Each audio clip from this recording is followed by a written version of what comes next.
Good morning, সকলকে জানাই অনেক ভালোবাসা, তার সাথে বড়দের আমার প্রণাম। আশা করি তোমরা যে যেখানে আছো ঈশ্বরের কৃপায় ভালো আছো, সুস্থ আছো। আমিও ভালো আছি। আমি শর্মিষ্ঠা। আমার চ্যানেল নতুন একটা ভিডিওতে তোমাদেরকে জানাই অনেক অনেক স্বাগত। তো সকালবেলায় রান্নাঘরে চলে এসেছি, মানে সংসারের টুকিটাকি আশেপাশে কাজকর্ম তো সব হয়েই গেছে প্রায়।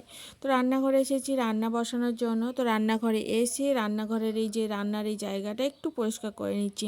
তার কারণ যতই পরিষ্কার থাক না কেন, রান্নার সময় একটু পরিষ্কার না করলে না মনটা ঠিক পোষায় না, মনটার মধ্যে খুঁতখুত করে। তো রান্নাঘরটা এই যে পরিষ্কার করে নিচ্ছি। আর রান্নাঘরের উপরে এই যে কিছু নোংরা পড়েছিল, মানে মেয়ে এখানে কিছু লঙ্কার বোটা ছাড়িয়েছিল, সেসবগুলো পড়েছিল। তো সেগুলো আবার একটুখানি নামিয়ে নিলাম, তাহলে রান্নাঘরের এই জায়গাটা ভালো মানে পরিষ্কার ঝরঝরে হয়ে গেল। তো যাই হোক, তোমাদের সঙ্গে অনেক কথা বলবো, অনেক কথা আছে। তো আগে জানো তো, যখন মায়ের কাছে থাকতাম তখন এই সংসারের ছোটোখাটো কাজগুলো যখন করতে বলতো ভীষণ রাগ হতো। মনে হতো ধুত সবসময় কাজ কাজ কাজ। এখন বুঝি যে সংসারে কত কাজ থাকে, সকাল থেকে রাত্রি পর্যন্ত একা হাতে ওই ভূতের মতো কাজ করেই যাও করেই যাও, তবুও কাজের শেষ হয় না। তো এইদিকে মানি প্ল্যান্টগুলো নামালাম, তো নামিয়ে ভাবছি একটা কাপের মধ্যে রাখবো। তো মানি প্ল্যান্টগুলো একটু চারা করতে দিয়েছিলাম, মানে এক একটা করে পাতা কেটে ওর থেকে ডগা বার করে চারা করতে দিয়েছিলাম। তো ভাবলাম যে করব, মানে একটা কাপের মধ্যে রাখবো। তার মোটা মোটা যে পাতাগুলো ছিল, আগের পাতাগুলো ছিল, সেগুলো কেটে কেটে বাদ দিয়ে দিয়েছি। আর তোমরা যে যেখান থেকে আমার ভিডিওটা দেখো না কেন, প্লিজ আমার চ্যানেলটা সাবস্ক্রাইব করে আমার পাশে থেকে যেও, আর বেল আইকনটা অন করে দিও। আর আমার ভিডিওগুলো তোমাদের কেমন লাগে অবশ্যই কমেন্ট করে জানিও। আর যদি ভালো লাগে প্লিজ আমার চ্যানেলটা সাবস্ক্রাইব করো। আর এই ভাবি যে তোমাদেরকে সাবস্ক্রাইব করার কথা বলবো না, কিন্তু আবার মনে হয় তোমাদেরকে যদি মনে না করিয়ে দিই তা তোমাদের মনে থাকবে না, সেই জন্য আবার বলি। তো যাই হোক, এদিকে মানি প্ল্যান্টের গাছগুলো খুব ভালো করে ধুয়ে নিলাম, আর ধুয়ে নিয়ে আবার কাপের মধ্যে জল দিয়ে রেখে দিব বলে এই কাপগুলো নিয়ে আসলাম। আর দেখো কি সুন্দর লাগছে না।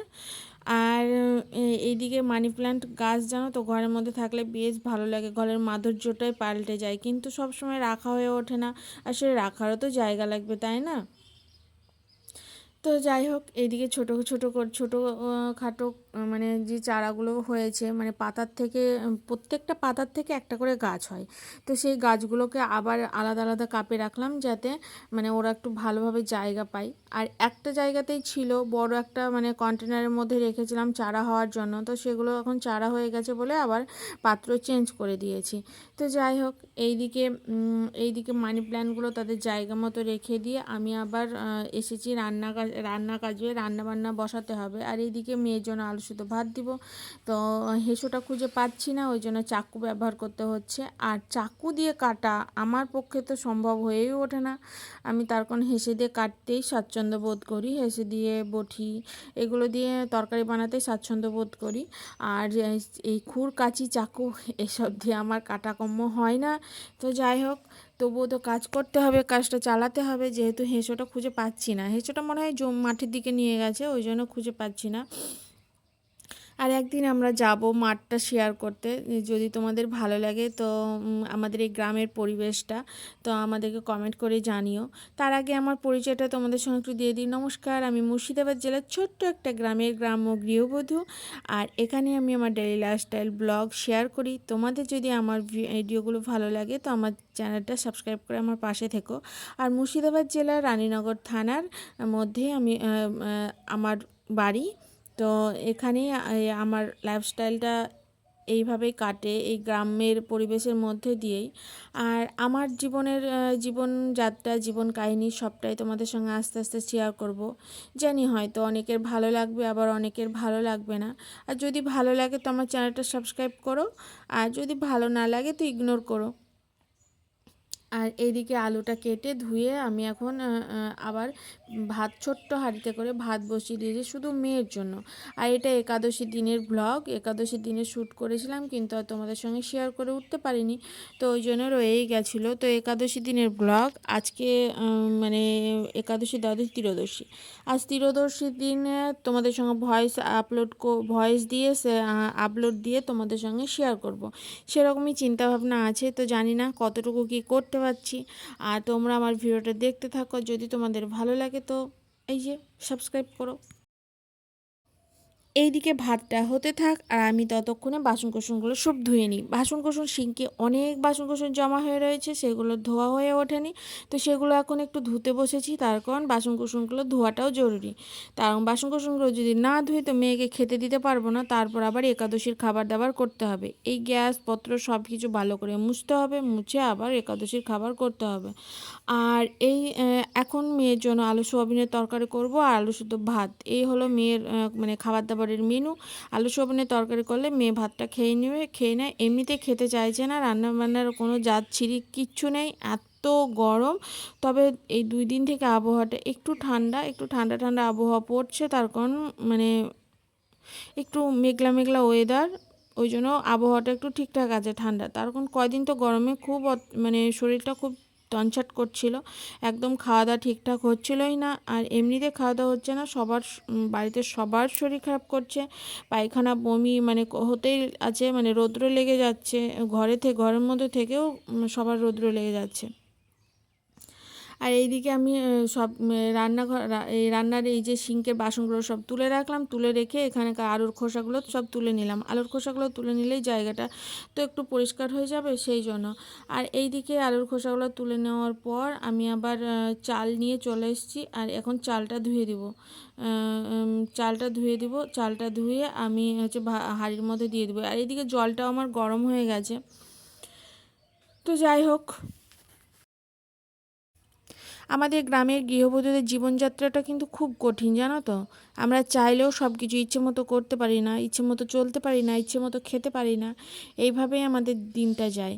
কোনো দিন হয়তো শাক ভাত খেয়েই আমাদের দিন চলে যায়, কোনো দিন হয়তো মাছ মাংস, কোনো দিন তো এইভাবেই আমাদের যায়। এইদিকে বৈশাখ মাস পড়ে আমাদের তো সেরকম রান্নাবান্নার কোনো ছিঁড়িছটা নেই, আর তরকারিপাতিরও প্রচুর দাম, আকাশ ছোঁয়া দাম, রান্নাবান্না করতেও ভালো লাগছে না। আর এইদিকে সিঙ্কের মধ্যে নামিয়েছি সব বাসন, মানে ভাত নামানো ন্যাকড়াগুলো, তো সেগুলো এখন সব ভালো করে আস্তে আস্তে কেচে নিব।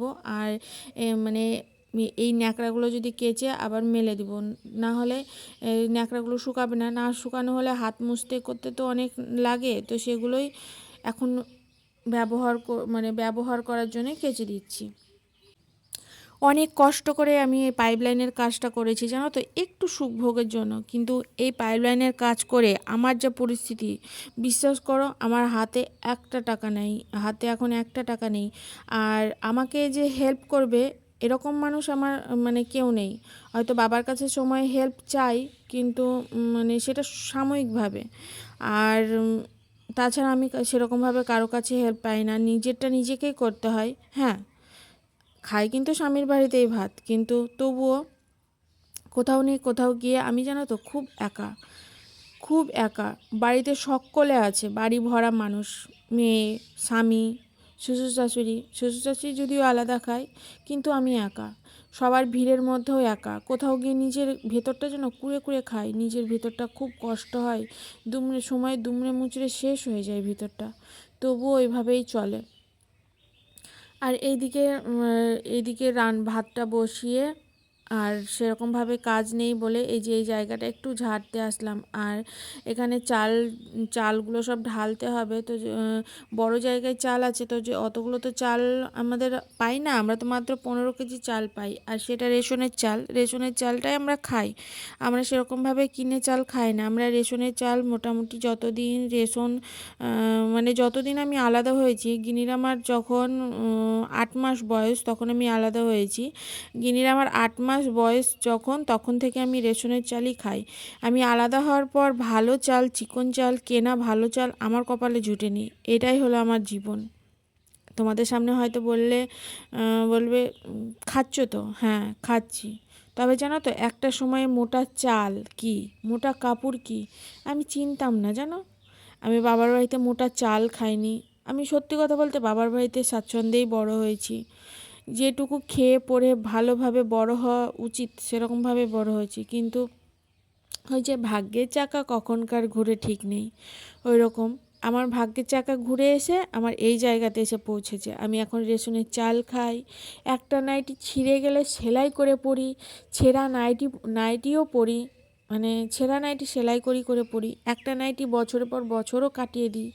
এই যে নাইটিটা পরে তোমাদের সঙ্গে ভিডিও করছি, নাইটিটা একটু ভালো করে দেখো, পিঠের দিকগুলো সব সাদা হয়ে গেছে, কিন্তু তবুও পরছি, আমি কিন্তু ছেড়ে দিইনি। তার কারণ আমি তেমনভাবেই তোমাদের সামনে আসি। আর আমি কিন্তু কোনো মানে আহামরিভাবে তোমাদের সামনে আসি না। আমার লাইফস্টাইল, আমি আমার লাইফস্টাইলটা শেয়ার করার জন্য আমার এই চ্যানেলটা খুলেছি। এবার আমার লাইফস্টাইলটা যেমন আমি তোমাদের সঙ্গে তেমনটাই শেয়ার করি। আমার লাইফস্টাইলটা ছিঁড়া নাইটি পরার লাইফস্টাইল, তোমাদেরকে আমি দেখাতে পারি না যে আমি সারাদিন ভালো নাইটি পরি, ভালো জামা কাপড় পরি, ভালো ড্রেস পোশাক পরি, এমনটা কিন্তু আমি তোমাদের সঙ্গে দেখাতেই পারবো না। তার কোন দেখাতে আমি পারবো কোথার থেকে, আমার তো নেই। আর এই চ্যানেলটা আমি জানো তো খুব কষ্ট করে চালাই।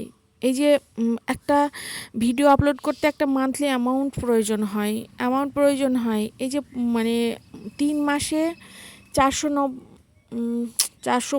3 মাসে 998 টাকা মারি, মানে মোটামুটি 1000 টাকা 48 দিনে, এই 84 দিনে এই যে এতগুলো টাকাটা মারি। এই টাকাটা গোছাতে জানো তো আমার ভীষণ কষ্ট হয়।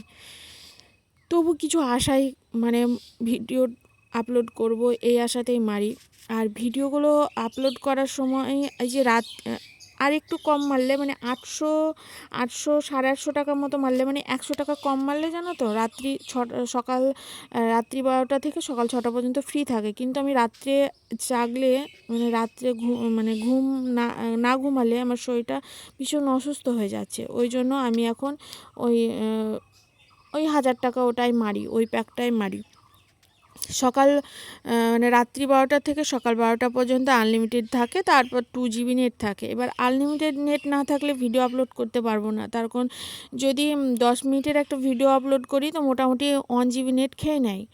এবার 1 GB নেট যদি 1.5 GB নেটের মধ্যে যদি আমি কোনো দিন হয়তো 10 মিনিটের হয়, কোনো দিন 15 মিনিটের হয়, কোনো দিন আধ ঘন্টার হয়, ঠিক নেই, ভিডিওর উপর নির্ভর করে কতটা লেন্থ হয়। এবার যদি আমি যদি আনলিমিটেড নেটটা না মারি তাহলে আমি ভিডিও আপলোড দিতে পারবো না। সেই জন্য আমাকে এই কষ্ট করে এই অ্যামাউন্টটাও গোছাতে হয়। তোমরা হয়তো বলবে যে ভিডিও এত নেট কী করো। সত্যি বলছি, তুমি যে কাজই করো সে কাজই পরিশ্রম। আমি সেলাই করি, সেলাইয়ের টাকা থেকে টুকটুক করে মানে নিজের সকাল আর না মিটিয়েও আমি এই মোবাইলে পয়সা মারার জন্য পয়সাটাকে গুছিয়ে রাখি। তার কারণ 2.5 মাস গেলেই আমাকে টাকাটা মারতে হবে, সেই জন্য। তো যাই হোক, ওইভাবেই চলছে। আর আমি অনেক কষ্ট করে এই চ্যানেলটা চালাচ্ছি। আগে আমার একটা চ্যানেল ছিল জানো তো, সেখানে আমি ভিডিও আপলোড করতাম, সেখানে আমার একদমই ভিউজ হতো না। তো ইউটিউবে গিয়ে অনেক চ্যানেল দেখলাম, তো সেখানে গিয়ে সার্চ করলাম যে কি করে কি হবে। তো সেখানে বারবার বলছে আবার নতুন করে চ্যানেল ক্রিয়েট করতে। তো সেখানে আমি নতুন করে চ্যানেল ক্রিয়েট করছি। তো আমার আগের চ্যানেলটা আমি ডিলিট করে দিয়েছি। আর সেখানে আমার অনেক ভিডিও ছিল, মোটামুটি 250টার মতো ভিডিও ছিল। তো সে চ্যানেলটা আমি ডিলিট করে দিয়েছি, আর এই চ্যানেলটা আবার নতুন করে খুলেছি। জানি না কত দূর কী করতে পারবো। তো যে আগের দিন যে বড়িগুলো দিয়েছিলাম সেই বড়িগুলো একটু নরম নরম হয়ে আছে, মানে বর্ষা লেগে গেছে। তো সেগুলো আমি আবার একটু হাওয়া বাতাস, একটু হালকা হালকা রৌদ্র উঠেছে, তো সেখানেই দিয়ে আসলাম। তো এদিকে টগর ফুলের গাছটাও পড়ে গেছে, তো টগর ফুলের গাছটা একটু তুলে কাপড় চোপড়গুলো মেলে তারপর নিচে আসবো। আর যেটা বলছিলাম যে ইউটিউবের জার্নিটা কিন্তু অতটাও সহজ না। যারা হয়তো দেখে ভাবে কি এমন কাজ, ভিডিওটা এডিটিং করে সেভ করো, পাবলিশ করে দাও, ব্যাস আপলোড করে পাবলিশ করে দাও। কিন্তু না, এর পিছনে কঠোর পরিশ্রম আছে। ভিডিও করো, ভিডিও এডিট করো, সারাদিনের কি কাজকর্ম করছো সেগুলো করো, এবার ভিডিও এডিট করো, এডিট করার পর তুমি আবার সেটাকে আপলোড দাও, ভয়েস দাও, আপলোড দাও, তারপর সেভ করো। অনেকটা সময় সাপেক্ষ, কিন্তু সব কাজই তো সময় সাপেক্ষ। হ্যাঁ, তবে কি সেলাইয়ের কাজ যখন শিখেছি তখন একটা টাকা তো অ্যামাউন্ট তো দিয়েছি, তারপর তো শিখেছি। আবার যখন অন্য কোনো কাজ শিখি সেখানেও দিই, এটাও সেম টু সেম ওরকম, মানে সময় আর টাকা সবটাই দিতে হয়। তারপর যদি কপাল ফেরে তবেই আমি এখান থেকে আর্নিং করতে পারবো। তবে সত্যি কথা বলতে যে যতই বলুক, আমি আমার এই জন্য ভিডিও করি, ওই জন্য ভিডিও করি, সেই জন্য ভিডিও করি, যে জন্যই ভিডিও করুক না কেন, দিন শেষে ওই একটা উদ্দেশ্য থাকে, আমি কিছুটা আর্ন করব। আর আমার ক্ষেত্রেও তাই, আমি দিন শেষে ভাবি যে আমি এখান থেকে কিছুটা হলেও ইনকামটা আসুক, সেখানে মাসে 1000 টাকাও হতে পারে। তবে ইউটিউবে গাইডলাইন্সে কী আছে জানো তো, মানে যতক্ষণ না $100 হবে ততক্ষণ তুমি কিন্তু এখান থেকে কোনো আর্ন পাবে না। $100 হবে তবেই তুমি এখান থেকে একটা নির্দিষ্ট অ্যামাউন্ট পাবা, সেটা 7000 8000 হতে পারে। এবার $100 হওয়া মানে তোমাকে প্রতিদিন মোটামুটি 10,000 15,000 ভিউজ লাগবে, তবেই তুমি মাসে মাসে $100 আর্ন করতে পারবে। আর মানে প্রতিদিন 100টাই হয় না, সেখানে তোমার 10,000 ভিউজ, বিশাল ব্যাপার। আর তোমাদের সঙ্গে কথা বলতে বলতে আমি ছাদে অনেক কাজকর্ম সেরে চলে এসেছি। ছাদে ফুল গাছে দেওয়ার জন্য যে কিচেন কম্পোস্টটা ছিল সেগুলো আবার জলটা ছেঁকে সেখানে মাটি দিলাম, মাটি দিয়ে আবার ওই জায়গাটা একটা মানে তৈরি করলাম, কিছু লাগাবো এরকম চিন্তাভাবনা আছে। কি লাগাবো এখনও সঠিক জানি না, তবে কিছু একটা লাগাবো। তারপর সেখানকার কাজকর্ম সেরে নিচে এসেছি, নিচে এসে আলু সয়াবিনের তরকারিটা বসিয়ে দিয়েছি, তার কারণ মেয়ের আবার পরীক্ষা দিয়ে আসার সময় হয়ে গেছে, মেয়ে এসে খাবে সেই জন্য। আর এখানে কিছু সেরকম ব্যবহার করব না, আদা জিরে লঙ্কা এই দিয়েই তরকারিটা রান্নাবান্না করব। আর সেরকম কিছুই মশলা ব্যবহার করব না। তো এখানে তেল ছিল না, তেলটা যা ছিল নিংড়ে দিয়ে দিয়েছি, তার কারণ নিংড়ে দেওয়ার পর আবার এখানে আলুগুলো বসিয়ে দিলাম। আলুগুলো ততক্ষণে সেদ্ধ হতে থাক। আর তোমাদের সঙ্গে যেটা বলছিলাম, আর ইউটিউবে আর্ন করাটা কিন্তু খুব একটা সহজ কাজ না, খুব একটা সহজ কাজ না। হ্যাঁ, তবে চেষ্টা করতে তো দোষ নেই। তবে আমি এর আগে যে চ্যানেল খুলেছিলাম তো সেখানে অনেক ভিডিও আপলোড করেছিলাম, আর সেখানে আমি কোনো সাকসেস পাইনি। তো আমি এই চ্যানেলটা নতুন করে খুলেছি, আর আগের চ্যানেলটা আমি ডিলিট করে দিয়েছি। আমি আগের নামটাও রাখিনি, তার কারণ আমার প্রথম কথা হলো কোনো আত্মীয় স্বজনকে নিজের চ্যানেল শেয়ার করতে নেই, তার কারণ তারা তো নিজের চ্যানেলটা তো দেখেই না, তার সঙ্গে তোমার চ্যানেলটা রিচ কমে যায়। কেন জানো তো, তোমার লাইফস্টাইল তো তোমার আত্মীয় স্বজন সকলে জানে, তোমার আত্মীয় স্বজন দেখবে কেন তোমার লাইফস্টাইল? আর সত্যি কথা বলতে তোমার আত্মীয় স্বজন কিন্তু তোমার লাইফস্টাইল কখনো দেখবে না। তোমরা যারা ইউটিউবে কাজ করছো, তোমাদের কাছে আমার অনুরোধ বলতে পারো যে তোমরা নিজের কোনো আত্মীয় স্বজনের কাছে তোমার চ্যানেলটাকে শেয়ার করো না। পারলে তোমার হাজব্যান্ডের মোবাইল থেকেও শেয়ার করো না, হাজব্যান্ডের মোবাইলেও সাবস্ক্রাইব করো না। তার কারণ তোমার হাজব্যান্ডও তোমার লাইফস্টাইল কেন দেখবে? তোমার লাইফস্টাইল তো জানে। সব হাজব্যান্ড তোমাকে সাপোর্ট করবে এমন কিন্তু না যে তোমার লাইফস্টাইলটা দেখবে, তোমার ভিডিওটা চালিয়ে রাখবে। হ্যাঁ, তোমার যদি এমন কেউ থাকে যে তোমার ভিডিওটা চালিয়ে রাখলো, তোমার ভিডিওটাতে একটু ভিউজ হবে, সেরকম হলে ঠিক আছে। কিন্তু আমি বেশিরভাগটা দেখেছি যে নিজের লাইফস্টাইল ভিডিও কিন্তু কেউ দেখে না। সবাই কি করে জানো তো, তোমার লাইফস্টাইলে কিছুটা ইন্টারেস্ট থাকে, যে তোমার লাইফস্টাইলে আজকে কি হয়েছে, তুমি কোন কথাটা শেয়ার করেছো, সেগুলো জাস্ট দেখার জন্য ক্লিক করে কেটে কেটে কেটে কেটে দেখে চলে যায়। এতে কিন্তু তোমার চ্যানেলের কিন্তু বিশাল ক্ষতি করে, বিশাল। এবার যখনই তোমার চ্যানেলের ভিডিওটা কেটে কেটে দেখে বেরিয়ে যাবে, তখনই তোমার ইউটিউব কিন্তু তোমার চ্যানেলটা সাজেস্টে পাঠাবে না, তোমার ভিডিওটা কিন্তু সাজেস্টে পাঠাবে না। তার কারণ তোমার ইউটিউব ভাবে তোমার ভিডিওর মধ্যে সেরকম কিছু নেই, তাই সবাই ভিডিওটা ক্লিক করে বেরিয়ে যায়। কিন্তু আদৌ তো তা না। যারা তোমার রিলেটিভ, তোমার লাইফস্টাইল সম্বন্ধে ইন্টারেস্ট থাকে। কেমন ইন্টারেস্ট? তুমি কি খাচ্ছ, তুমি সারাদিনে কি খাচ্ছ, কি তরকারি করেছো, তুমি কি আদৌ ভালো ভালো খাচ্ছ, ভালো ভালো জামা কাপড় পরছো, কোথাও ঘুরতে যাচ্ছ, না তোমার বাড়িতে কারোর সঙ্গে একটু মনোমালিন্য হয়েছে, না তোমার স্বামীর সঙ্গে ঝামেলা হয়েছে, এগুলো নিয়ে ইন্টারেস্ট থাকে। আর এটা যেহেতু আমাদের লাইফস্টাইল ব্লগ চ্যানেল, তো এখানে আমাদের সব কিছু শেয়ার করতে হয়। আমি সব কিছুই শেয়ার করি। আমার আমার হয়তো তোমরা অনেকে বলবে না আমার স্বামীর সঙ্গে ঝগড়া হয় না, আমার হয়। আমার স্বামীর সঙ্গে ঝগড়া হয়, আমার পরিবারের সঙ্গেও হয়। আমি অতটাও সাধু না, অতটাও ভালো না। তার কারণ দেখো, একটা মানুষ সবার কাছে ভালো হতে পারে না। সে সবসময় যে স্বামীর কাছে ভালো হবে, শাশুড়ি শ্বশুর মশাইয়ের কাছে ভালো হবে, বাবা মার কাছে ভালো হবে, এমনটা না। আমি আমি সবসময় ভাবি জানো তো, আমি আমাকে আমার মতো ভাবেই থাকতে পছন্দ করি। দেখো, তো আমার কথা হলো, যার পোষাচ্ছে সে আমার সঙ্গে থাক, আমার সমস্যা নাই। আর যে আমার সঙ্গে পোষাচ্ছে না, তুমি তুমি তোমার মতো থাকো, আমার তাতে কোনো সমস্যা নেই। যে তুমি আমার সঙ্গেই চলতে হবে, আমি খারাপ তো আমার সঙ্গে চলতে হবে, এমন কোনো কথা নেই। তো যাই হোক, তোমাদের সঙ্গে কথা বলতে বলতে অনেক কথা বলে ফেললাম। আবার সামনের দিন শেয়ার করব। তবে তোমাদের কাছে আমার অনুরোধ বলতে পারো, তোমরা কাউকে চ্যানেলের নাম বলে সার্চ করিয়ে ভিডিও দেখানোর চেষ্টা করো না। যে নিজের থেকে আসবে সে নিজের থেকেই আসবে, যে নিজের থেকে আসবে সে সারা জীবন থাকবে। আর যাকে জোর করে আনবে সে কিন্তু কখনোই থাকবে না। এটা আমার মত। তবে অনেকে দেখি চ্যানেলে এসে বলে, যে চ্যানেলে বলে, আগে বলতো যে তুমি আমার পাশে থাকো তাহলে আমি তোমার পাশে থাকবো। এটা এইভাবে পাশে থাকা হয় না।